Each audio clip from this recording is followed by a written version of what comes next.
tu nous accordes. La grâce que tu nous accordes. D'être présent dans ta maison. D'être présent dans ta maison. Seigneur, merci. Pour toutes ces années. Pour toutes ces années. Que nous avons passées avec toi. Nous avons passé avec toi. Seigneur,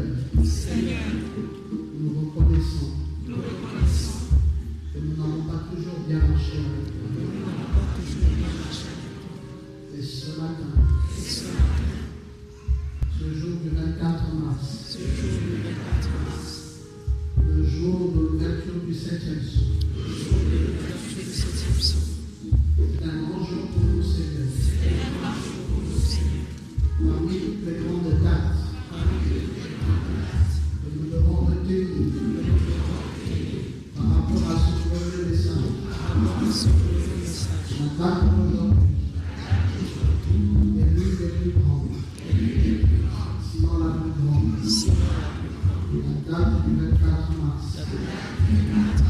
De ce jour-là, Seigneur, où un prophète s'est tenu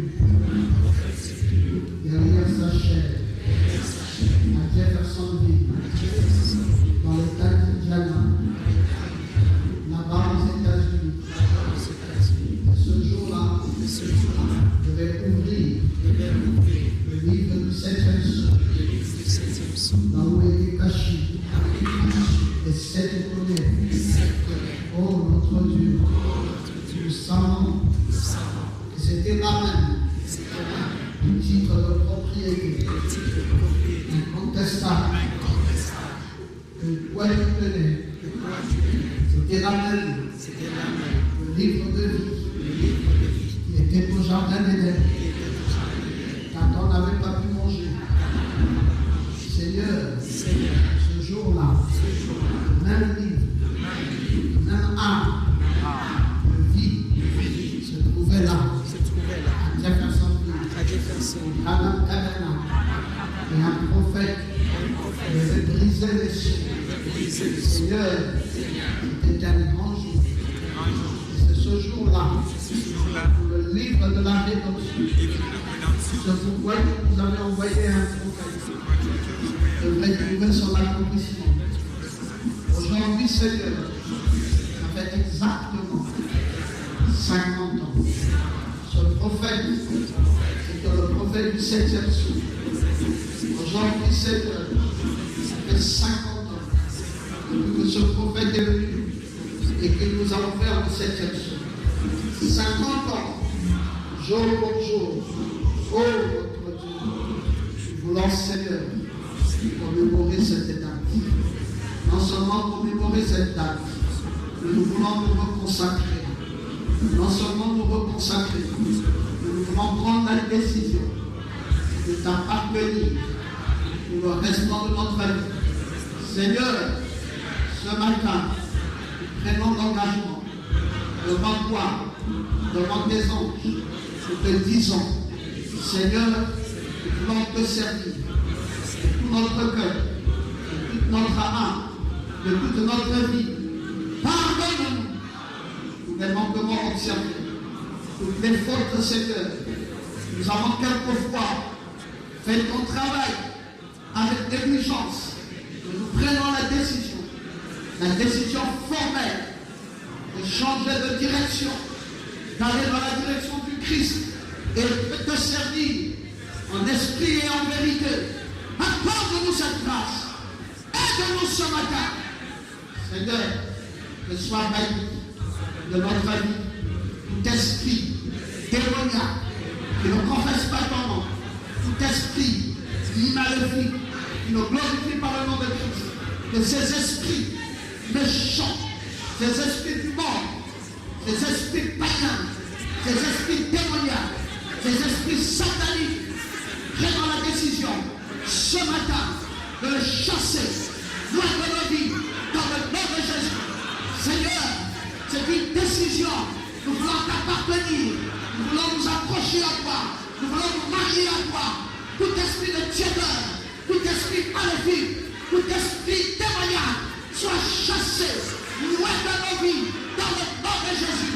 Nous brisons toutes les barrières maléfiques et les renvoyons dans les deux amis, dans le nom de Jésus. Très cher et tendre Père, nous avons jeûné depuis vendredi. Nous n'avons pas mangé, Seigneur. Nous n'avons rien mis dans nos bouches. Pourquoi, Seigneur? C'est à cause de ce jour, à cause du 24 mars, cette date à laquelle le 7e son fut ouvert. Nous voulons, Seigneur, entrer dans la pleine promesse. Oh, nous identifier à toi. Nous voulons être un avec toi, marcher avec toi, vivre avec toi, parler comme toi, être comme Jésus. Accorde-nous cette grâce. Seigneur, que ce jeûne que nous avons observé pendant 2 jours puisse nous procurer la victoire nécessaire dont nous avons besoin, puisse nous procurer la force nécessaire dont nous avons besoin pour la suite de la marche. Seigneur, nous avons marché jusque-là et Seigneur, nous nous fatiguons et nous voulons tendre nos mains vers l'Éternel afin que lui tienne nos mains et nous aide à faire la suite de la marche. Aide-nous, Jésus. Oui, fortifie ton peuple. Bénis ton peuple. Bénis chacune de nos vies. Seigneur, tu vois chacun ici. Tu connais tout un chacun de nous. Tu connais les hauts et les bas. Tu connais la force des uns et des autres. Tu connais la capacité des uns et des autres. Seigneur, un nouvel engagement. Seigneur, nous le voulons pour toi. Nous voulons nous reconsacrer à toi. Ce matin, Seigneur, viens purifier nos vies. Viens laver nos vies. Accorde-nous ta force. Soutiens-nous, Seigneur. Ce que nous n'avons pas pu faire jusqu'à ce jour. Seigneur, aide-nous à pouvoir le faire. Oh notre Dieu, combien nous voulons de toi. Combien nous voulons de toi. Combien nous voulons de toi. Combien nous voulons de ta force. Combien nous voulons de ta puissance. Engage-nous maintenant dans cette nouvelle phase. Sois avec nous. Marche tout près de nous. Comme tu as marché avec Enoch 300 ans. Enoch a marché avec Dieu. Seigneur, nous voulons marcher avec toi. Nous voulons expérimenter le christianisme, expérimenter la foi, faire des expériences, mais des grandes expériences. Avec toi, Seigneur, nous ne voulons pas simplement nous contenter à confesser Jésus de nos bouches, mais nous voulons surtout, Seigneur, expérimenter ce Jésus, le vivre, et l'expérimenter, le manifester. Nous voulons le sentir dans nos vies, plus près de nous. Nous voulons une nouvelle expérience, une nouvelle dose de la Pentecôte, une nouvelle dose du Saint-Esprit. Accorde-nous cela, Seigneur, alors que nous te prions ce matin, dans le glorieux nom, dans le puissant nom, dans le merveilleux nom de Jésus-Christ, notre Rédempteur et notre Sauveur. Brise les malédictions, brise les esprits de sorcellerie, brise tout esprit de maladie et de malade qui nous a poursuivis jusqu'à aujourd'hui, et que ces liens soient coupés dans le nom de Jésus. Seigneur, que chacun de nous soit renouvelé dans le nom puissant de Jésus. Venons de te prier, Père, et te donnons toute la gloire au nom de Jésus, et tout le bénis.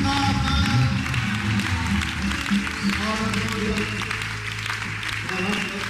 Alors nous avons fonctionné dans une foi sans utiliser les supports. C'est bien évidemment, on n'en avait pas. Parce que la terre du Gabon ici va servir à quoi? Ce n'est pas la terre sainte. Là-bas, ça s'appelait terre sainte. Mais la nôtre ici, là, hein? Quels sont les prophètes qui ont marché dessus? Quelles sont les gloires qu'il y a ici? Effectivement, nous n'avions pas assez de support. Quelle eau? Nous irons prendre l'eau dans la SCG, une eau qui a été travaillée avec le javel par des impudiques. Nous n'avons pas le Jourdain ici pour récupérer l'eau nécessaire, pour récupérer les outils nécessaires. Il faut aller en Israël. À défaut d'aller en Israël, il faut aller dans Israël spirituel qui est Tucson. Parce que là-bas encore c'est Jérusalem. Là-bas il y a Jérusalem, à Tucson aussi il y a Jérusalem. C'est les 2 endroits sur la planète Terre qui sont des endroits indiqués comme des avant-postes où Dieu a béni même jusqu'à la terre. Quand elle dit Amen, il a béni les feuilles, il a béni les arbres, il a béni la terre. Et c'est là-bas, c'est les 2 endroits-là où on peut recueillir le nécessaire qu'il faut et donner cela comme support pour les enfants de Dieu. Alors nous ne voulons pas être une église qui manque de quelque chose. Nous voulons être une église qui a tout, qui a la parole, qui a l'onction, qui a le prophète, qui a le pasteur, qui a le serpent des reins, mais qui a aussi les supports.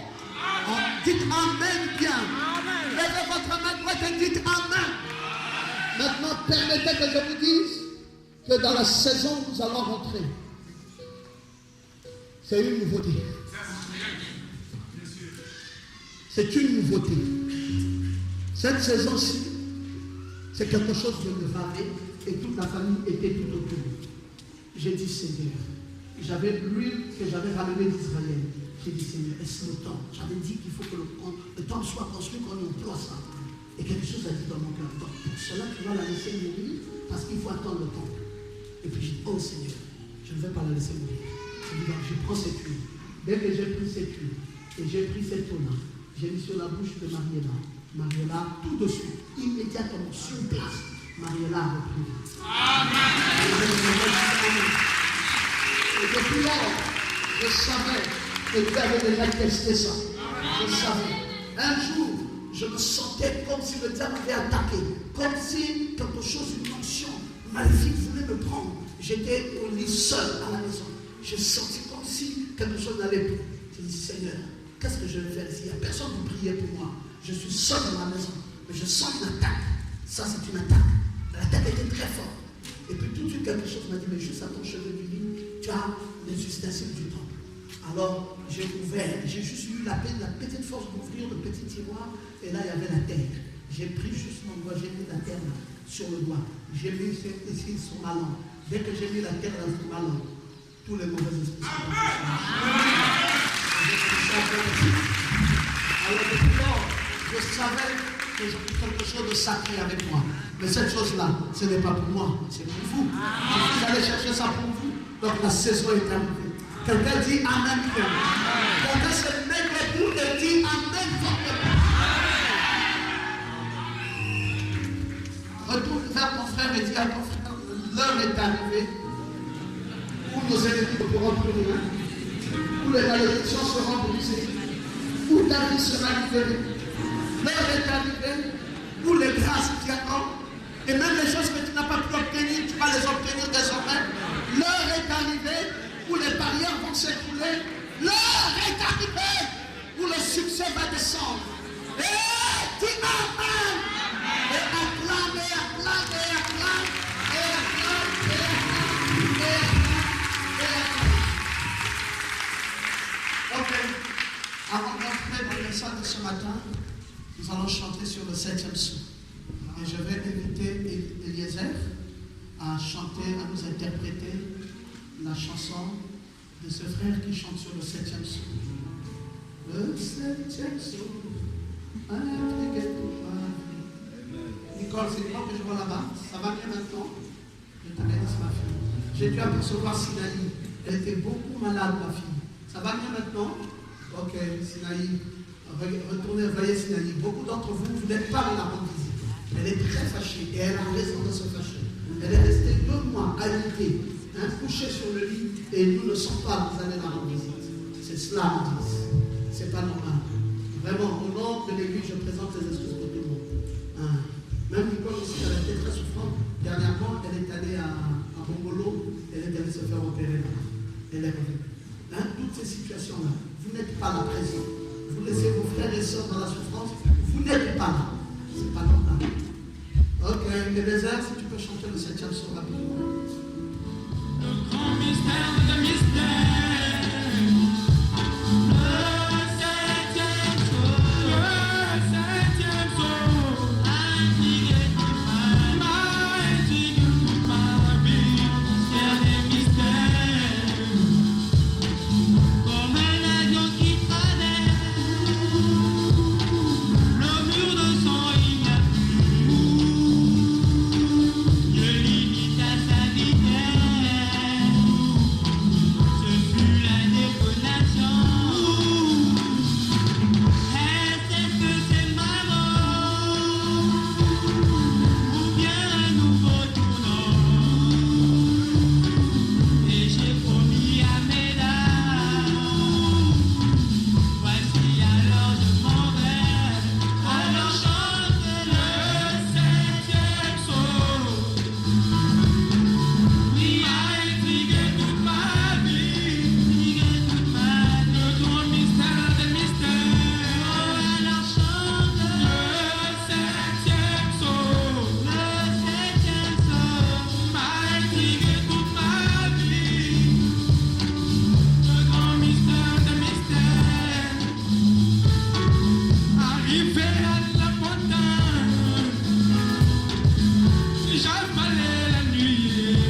mystère, des mystères.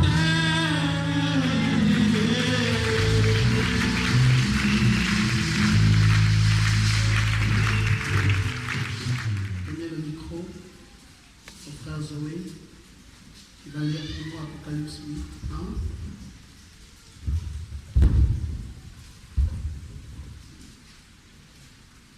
Quand il ouvrit le septième sceau, C'est là qu'il est dit septième sceau.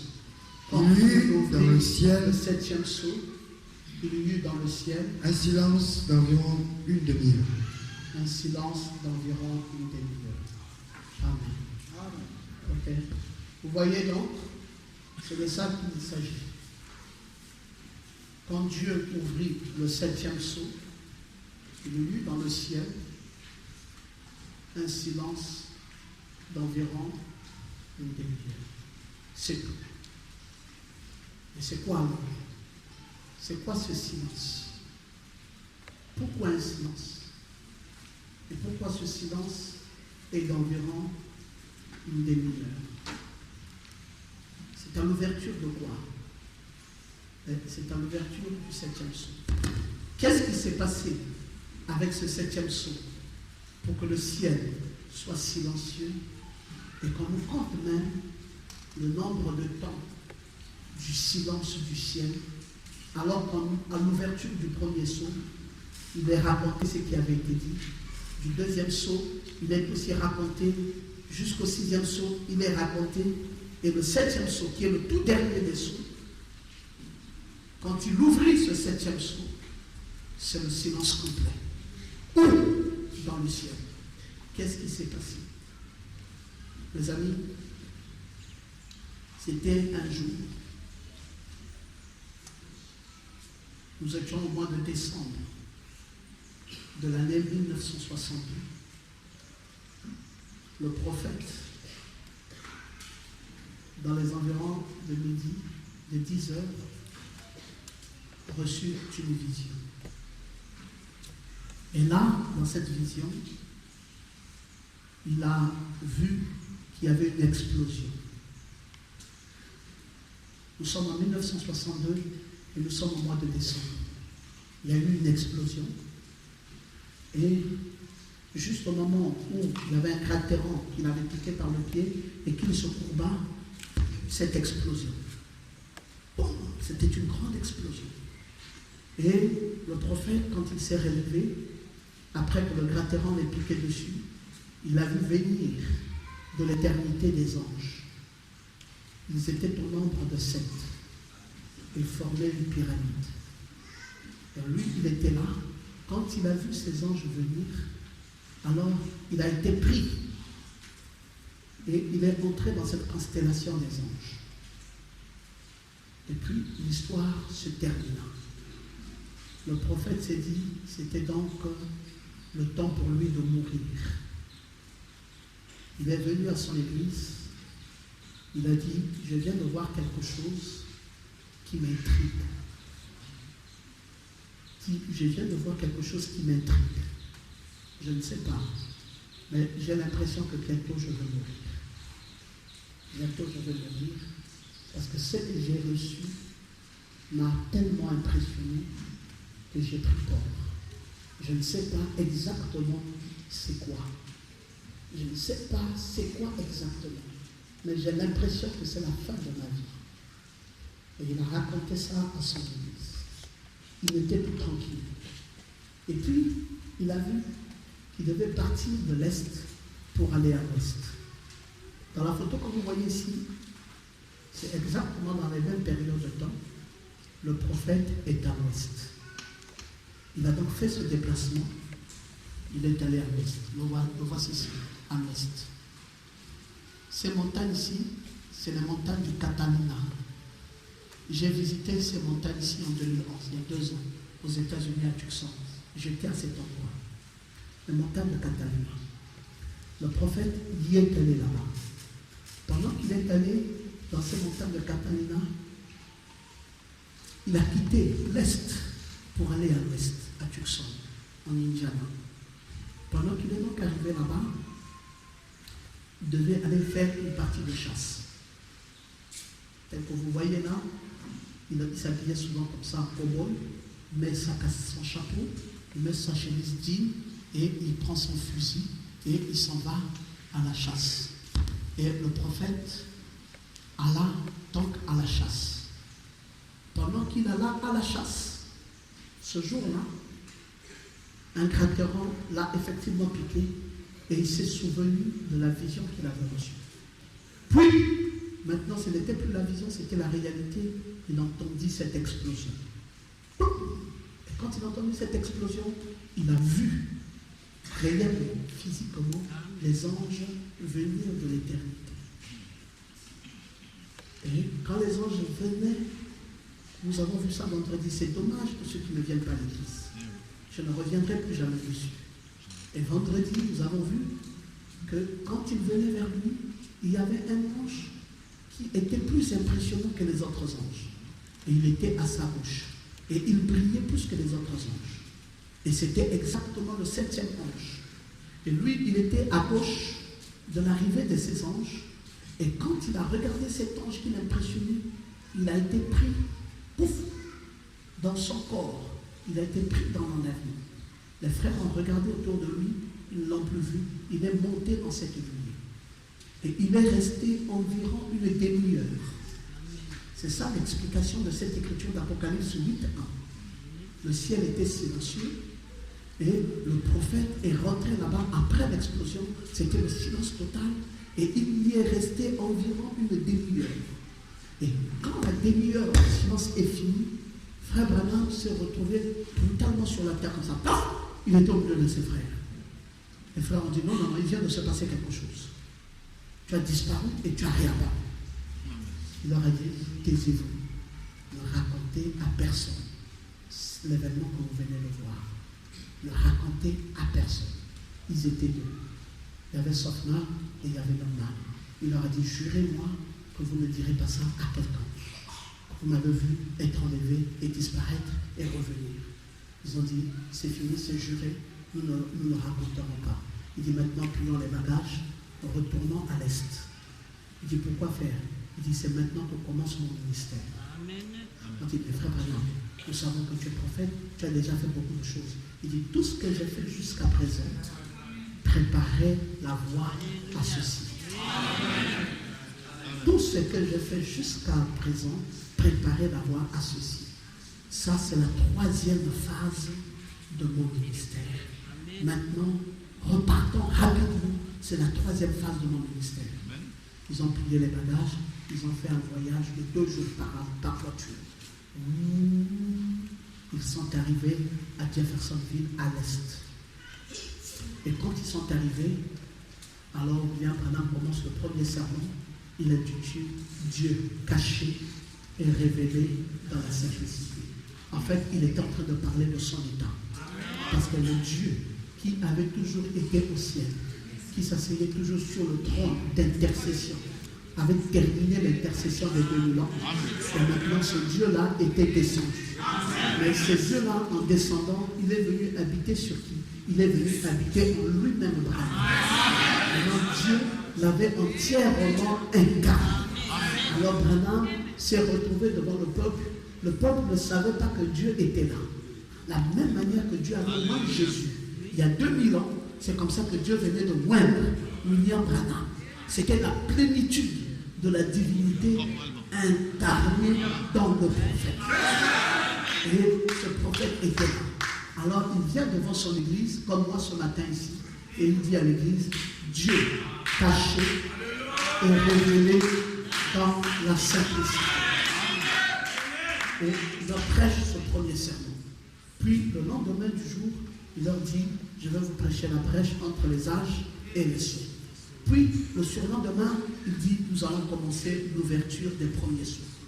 Il a ouvert le premier sceau, il a parlé, et cette fois-ci, ce n'était plus comme lorsque William Branham prêchait avant. C'est que Branham est dans le bureau, pendant qu'il s'apprête à sortir du bureau, un ange vient. Viens,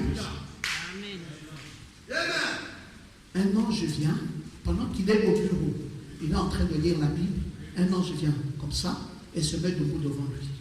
Et lui dit, maintenant prends le guide. William Branham prend le guide et il commence à monter. L'ange lui dit, voici ce que veut dire les sceaux ici.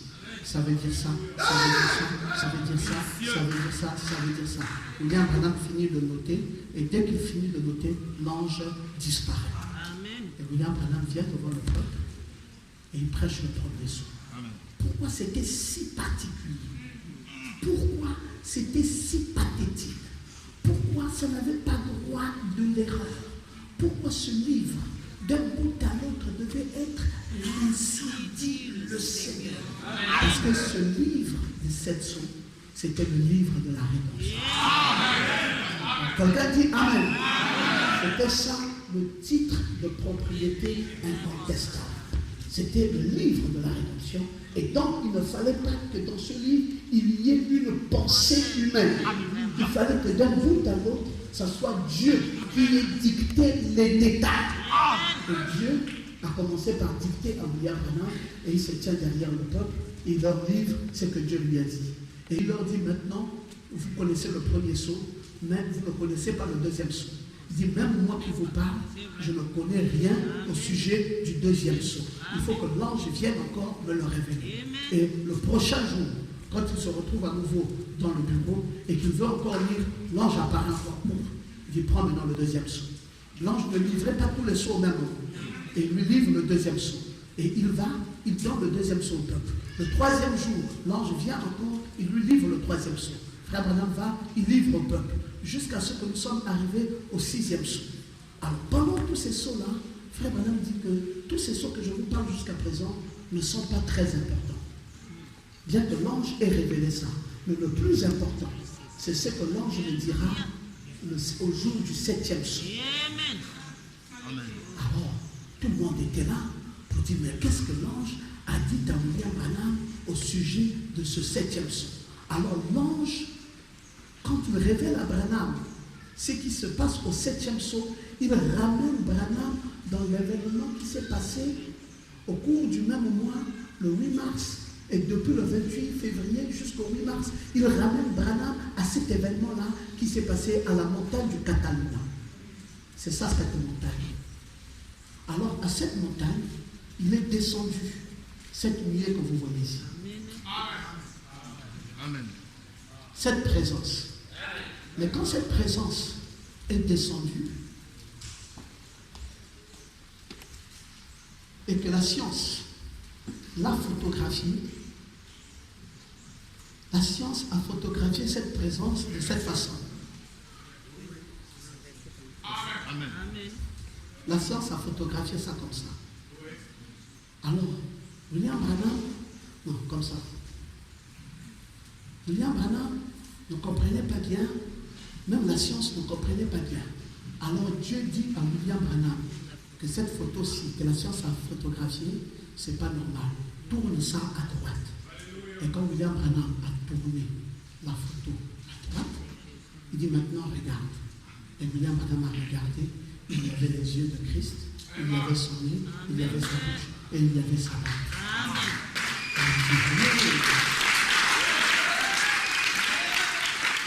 Il dit, mais ce jour-là, j'étais là, quand ça s'est passé, et j'ai été pris. Mais il dit, ce que moi j'avais vu, c'était 7 anges qui formaient une pyramide, et ils avaient des ailes. Mais le 7e ange m'impressionnait le plus. Quand je le regardais, il m'impressionnait. Il ressemble au 7e ange. Alors, Frère Branham était sur la terre, le 7e ange était ici. Et c'est exactement ici que le 7e ange se trouvait, et il avait des ailes pointues comme ceci. Et c'est ce 7e ange qui impressionnait le plus William Branham. Branham le voyait ici de ce côté-ci. Et Frère Branham est donc entré dans cette nuée, et il y est resté environ une demi-heure, puis il est ressorti. Dieu lui dit, c'était ça, le 7e sceau. Il dit, donc maintenant, aujourd'hui, ce que tu n'avais pas encore révélé au public, tu vas devoir révéler ça au public. Tu dois devoir leur dire l'événement qui s'est produit ce jour-là et leur dire, c'était ça l'ouverture du 7e sceau. Mais à la montagne où tu te trouvais, il faut que je te dise, cette montagne faisait quoi? Alors cette montagne, la voici. Vas-y, remets la photo et repars là-bas. cette montagne était là. Vous voyez comme des pics au fond de la montagne. Vous voyez comme des pics. Mais en réalité, cette montagne forme 7 pics. Descends simplement. Voilà la montagne-ci, ce qui était derrière William Branham. Cette montagne formait 7 pics. Donc il y avait 1, 2, 3, 4, 5, 6, 7. Il y avait exactement 7 pics. Et les 7 pics révélaient les 3 pôles. Donc il y avait le premier pôle, le deuxième pôle et le troisième pôle. Donc le premier pôle était au 3e pic, le deuxième pôle était au 5e pic et le troisième pôle était au 7e pic. C'était des montagnes comme ça, dans Katamina, qui formaient les pics. Et il lui dit que le nombre 3, c'est la perfection, le nombre 5, c'est la grâce, et le nombre 7, c'est l'achèvement. Il dit, mais pourquoi 7 pics? Et pourquoi 3 pôles sur 7 pics de montagne? Il lui dit, les 7 pics de Lima, c'est un signe que je te donne. C'est le signe éternel. Amen. Ça veut dire que vous n'oublierez plus jamais ça. C'est le signe éternel. Cette montagne, c'est ça le 7e saut. C'est là où se trouve l'éternité. C'est là où se trouve la gloire. Vous n'oublierez plus jamais ça. Et il dit à son prophète que je te donne un signe éternel. Et c'est sur cette montagne-là que cette lumière est montrée. Maintenant, vous allez voir que le nom de William Branham, c'est 3 noms. Amen. William, Marion et Branham. Pourquoi seulement 3 noms? Parce que les 3 noms de William Branham révèlent les 3 pics. Et maintenant, pourquoi dans chaque nom de William Branham, il y a 7 lettres? Parce qu'il y avait 7 montagnes. Et donc, comme il y avait 7 montagnes, 7 pics de montagnes, alors tous les noms de William Branham ont eu 7 lettres, mais 3 noms. Donc, 3 pôles sur 7 noms. Donc, rien que Branham lui-même était déjà la conjonction de la parole que le monde entier attendait depuis des générations. Et personne ne pouvait s'imaginer c'était quoi. Apprenez le tableau. C'était quoi William Marion Branham? Le monde entier ignorait ça. Alors Dieu a gravé ça sur les montagnes où il appelait William Branham et il lui a montré les 3 pics, les 3 grands pics qui formaient les 3 poules avec les 7 montagnes qui formaient le signe éternel de William Branham. Et quand Dieu a fini de montrer ça à William Branham, c'est là que William Branham a compris la signification même de son nom. Lui qui ne savait pas encore pourquoi est-ce qu'il portait ce nom. Donc, j'avais montré ça déjà vendredi, les 7 anges, et puis celui qui priait plus, et William Branham qui était ici et qui avait été pris dans cet enlèvement. Et ensuite, il a donc montré à William Branham ses noms. Et William Branham a enfin compris pourquoi est-ce qu'il s'appelle William Marion Branham. Il lui a montré que ces noms-là, ce n'est pas des noms par hasard. Amen. Il lui a dit William,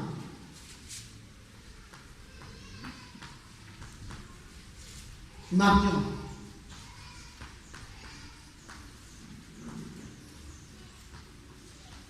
Branham,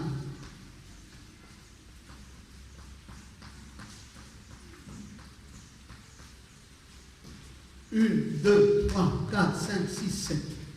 1, 2, 3, 4, 5, 6, 7. 1, 2, 3, 4, 5, 6, 7. Donc, chaque nom de William Branham devait avoir 7 lettres. 7 lettres. Et il y avait donc les 3 poules qui étaient manifestées dans les 7 montagnes dans son nom. Son nom, c'était déjà la révélation de la parole. Amen. Maintenant, Dieu va lui dire, maintenant, comprends, que veut dire ton nom? Will, en anglais, veut dire la volonté. Amen. I am veut dire je suis. Amen. Et donc, déjà dans William, il y a ce qu'on appelle la volonté de Jésus. Souvenez-vous que dans le buisson ardent, quand Dieu a rencontré Moïse, et Moïse a dit à Dieu, Dieu, j'irai dire à ce peuple que je t'ai rencontré. Et ce peuple me demandera qui tu es. Je leur dirai qui tu es. Dieu a dit à Moïse, va dire à ce peuple que je m'appelle Je suis. Or, je suis là, c'est le même Je suis qui a rencontré Moïse dans le buisson ardent. C'est le même Je suis qui a rencontré William Branham. Et c'était la volonté de Jésus. Maintenant, Marion ici, c'est exactement le masculin de Marie. Et vous savez qu'il y a 2000 ans, Dieu, pour venir au monde, avait tabernaclé une femme dont le prénom était Marie. Et Dieu ne pouvait plus venir dans ce monde au travers d'une femme. Alors il s'est choisi un homme. Et il fallait qu'il donne un signe éternel à ses enfants pour qu'ils comprennent que dans cette nouvelle dispensation où je reviens dans la seconde venue, je ne viens plus dans le corps de la dame appelée Marie, mais je viens dans le corps de l'homme appelé Marie. D'où le nom de Marie. Et il est venu dans Marion. Et ensuite, Branham, ça veut dire quoi? Bran ici veut dire la sémence. Bran ici, c'est la sémence. Et Ram ici, c'est la contraction d'Elohim. Ça veut dire que Branham, quand vous déchiffrez ce nom, ça veut dire la sémence d'Elohim. Alors, donc vous comprenez que Branham ici, c'est exactement comme Abraham. Voyons un peu Abraham. Abraham aussi avait une affaire comme ça, mystique, dans laquelle se trouvait Elohim. Et donc vous voyez, Abraham ici avait le même bras que Branham. Quand vous prenez Abraham, vous trouvez qu'Abraham a le même bras, Branham a le même bras ici. Et quand vous prenez aussi Abraham, vous trouvez qu'Abraham a le même H-A-M, la même contraction d'Elohim qu'Abraham. Sauf la seule différence qui reste entre Abraham et Branham, lui qui était le père des nations, c'est qu'Abraham, il lui reste un A, et Branham, il lui reste un N. Et ça, c'est l'Ancien Testament et le Nouveau Testament. Et c'est pour cela que Dieu a travaillé dans notre saison. Nous avons eu l'Ancien Testament, le premier prophète de l'Ancien Testament et le dernier prophète du Nouveau Testament. Et tout est là. Et maintenant, c'est quoi? Ici, c'est la sémence d'Élohim. Dans la volonté de je suis, dans l'homme Marie. Et curieusement, cet homme Marie, sa femme aussi s'appelait Marie. Et donc, c'était dans l'homme Marie, la sémence. Mais la sémence là était où? Cette sémence d'Élohim. C'était cette sémence qui est venue au travers des sceaux dans lesquels on a ouvert le tout premier, le deuxième, le troisième, le quatrième. Et la sémence est entièrement sortie à l'ouverture du 7e sceau. Ce pourquoi Dieu avait mis William Branham sur la terre, c'était pour révéler le 7e sceau. C'était donc cette sémence d'Élohim devait sortir le 24 mars. Et aujourd'hui, nous sommes le 4 mars. Dis à quelqu'un à côté de toi, c'est un grand jour. Dis à quelqu'un à côté de toi, c'est un grand jour. C'est pourquoi Dieu nous a envoyé un prophète. Dis-le lui. Ce message, c'est le message du 24 mars. C'est le message du 7e sceau. 50 ans après, allons-nous laisser le peuple dans l'ignorance de ces choses? 50 ans après, qu'allons-nous dire à ce peuple? Nous avons la responsabilité. Il faut dire à l'Église ce qui s'est passé d'il y a 50 ans. Nous sommes en train de boucler une génération ancienne et passée. Toute l'ancienne génération est en train de mourir. C'est maintenant la nouvelle génération. Mais il faut que la nouvelle génération sache ce qui s'était passé 50 ans de ce 24 mars. Le jour de l'ouverture de ce 7e sceau. On peut ramener jusqu'au départ. Le jour de l'ouverture de ce 7e sceau, William Branham était là, à la chasse, au mont Catalina, là où les 7 montagnes se sont placées, et là où les 3 poules ont été révélées, et là où le nom de William Branham a été dicté. Dieu a mis le nom de... Non, descends encore un peu. Dieu a mis le nom de son prophète. Descends. Écoutons, frère Branham. Jeudi, se tenir à la brèche.